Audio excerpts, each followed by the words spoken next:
What's up everyone, it's Iceman Oz, aka Jay, and in today's video I've got for you guys some Dirty Bomb gameplay. So if you don't know what this game is, basically it's a free-to-play, available on Steam. It's currently in beta, so I wanted to give you my thoughts on it. It's gotten some fair criticism, I think, well, some unfair criticism more like it, and I've been enjoying the game, so I really wanted to give you my overall thoughts on the game so far. So without further ado, let's get into it. So the first thing you're going to notice when you start playing this game is the loadout cards. It is put right in front of your face straight away.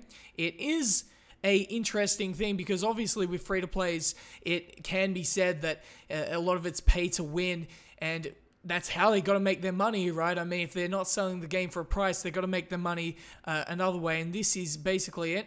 However, I don't think it is a pay to win. In my opinion, if you're going to ask me, I don't think it is, because you can earn a lot of credits, as you see right here, and you can buy cases with credits. Now, what the cases are is it allows you to have better classes, and better classes obviously leads to better gameplay on your end, and that's really what it's about. Now, in these cases, you can get different types of cards, and you can get lead, iron, bronze, silver, gold, cobalt. Now, this is the surrounding of the card, basically. So, pretty simple. If you played FIFA Ultimate Team, games like this, you will know exactly what this is. So, I'll show it to you right now. So, I'll buy one equipment case, sure, 1,000 credits. And see, right here, I have an 80%, 15%, and so on. We'll open it, and we'll see what we get. Let's find out. You see him scrolling by, that's pretty cool. Oh, there goes the cobalt, which you have a 0.1% chance of getting, and I got that. Okay, that's not too great. So yeah, there it is. That's basically how it works right there. Now, if you do want to buy cases, you can get the elite cases, which cost $4.99 for one case, and so on and so forth, as you go up to $34.99 for 10 elite cases, which you have a 5% chance of hitting a cobalt. I was actually quite lucky because out of the cases they gave me, I got 2 cobalts, which is extremely rare. The odds are almost impossible, and I got it within 7 packs. I call it packs because I'm so used to Ultimate Team, but 7 cases right there, and I got those 2, and I've got the gameplay for it if you guys want to see it, but that's neither here nor there. So now you got the cards. What do you do from here? Well, basically, you go to your mercs. You can select from a bunch of different characters. I do not have all of them unlocked. You need a certain amount of credits, or you can, again, pay with money, and that's obviously an option. So, Aura, for example, like, okay, so I've already got Aura selected. So if I want to select here Skyhammer, I've already got Skyhammer selected. Okay, whatever. Okay, we'll just select Skyhammer here for Aura, just as an example. So Skyhammer's there, he's now selected.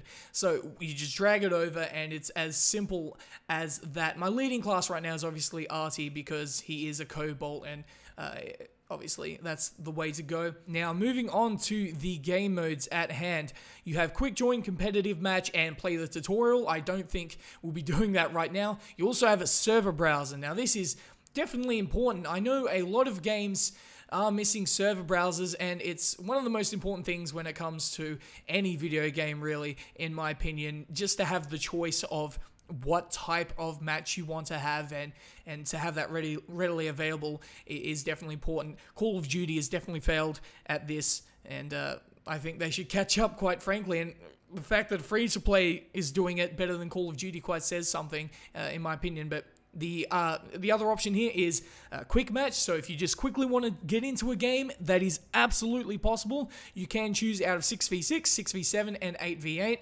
And finally, competitive match. Now, I can't join this right now because we are in the beta, and it recently released that you could actually click on it, but it doesn't actually do anything, so I'll show you. I'll try and find a match, and it'll just be stuck on finding match. A friend of mine waited literally hours to try and get into a game, and no bueno. So, we are not going to wait. We're not going to wait. I was considering like just sitting there and waiting, but I don't think that'd be a good idea for the video. So now you know what the menu is. Now you know what surrounds the game. But now I think you want to know what the actual gameplay is. So let's head into that right now. So the first thing you probably want to know is what the gameplay is actually like, and I can tell you categorically that it's extremely fun, extremely fast-paced. So if you want to get straight to the action, it's definitely one of those games. It does have a feel of Call of Duty about it in a sense, but also it's got a long time to kill, so don't expect a lot of cheap deaths, really. Now, in terms of the gunplay, it's really important that you get headshots. So the reason that is because generally, because of the long time to kill, you can have problems if you're aiming for the body, but everyone pretty much aims for the body anyway, so if you want to do that, then by all means, it's possible, but if you get headshots, it's got a serious multiplier, so I definitely recommend going for the head. It's always possible to get 3 or 4 kills if you do hit the target, and that's a big if, obviously, because it's much easier to go for the body rather than the head. In terms of the classes in-game, I don't think that there's a lot that's completely off balance. There's definitely counters to everything. For example, if you're in a map that's underground and doesn't have any entrances, Artie is really bad because when you try to use his abilities, they will not work. So each character has an ability, and varying on which type of map you play on, they can be good or bad. Now, one cause of concern has been Rhino. He is one of the types of players that you can use in-game, one of the characters, and he can be somewhat of a problem. He has a minigun and a whole lot of armor. He's extremely slow, however, so I guess that's the one countermeasure to him, but obviously, when you play an FPS and someone has a much higher damage with their weapon and more health, that's kind of a problem. And because of the way he moves, because he's so slow, it can really make the gameplay very annoying. I don't think he's overpowered. However, I think if you're comparing it from gameplay to entertainment standpoint, it's just one of those things where it can be really annoying. And I suppose he is balanced because, you know, he's not great at long range. The minigun really doesn't have a whole ton of accuracy at long range, but really it can be a frustrating character to deal with for sure. In terms of the recoil of the weapons, there's basically none. Also, when you're strafing, there is no kind of deviation on the crosshairs. I recommend not even aiming down sight most of the time. Honestly, it really doesn't matter because the accuracy is pretty much dead on with a lot of the guns. I do know that is a concern for a lot of people because they do like to have recoil on the guns that they can learn and outplay their opponents. And I do realize that. However, the skill comes in because it takes so many bullets to kill the enemy and getting those headshots, which is really a skill within itself.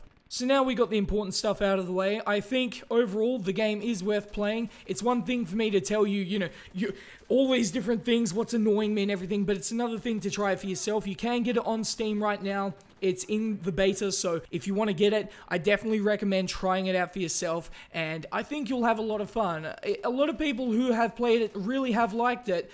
It's a really gamey type of game, if you know what I mean. I think a lot of FPS really try to go towards that realistic type gameplay, and this game does not do that. It knows it's a video game, and it definitely accomplishes that. So there it is, guys. Let me know in the comment section below what you think about Dirty Bomb, but that's pretty much it from me, guys. So hopefully you enjoyed this video, and if you did, please like, share, subscribe, and peace.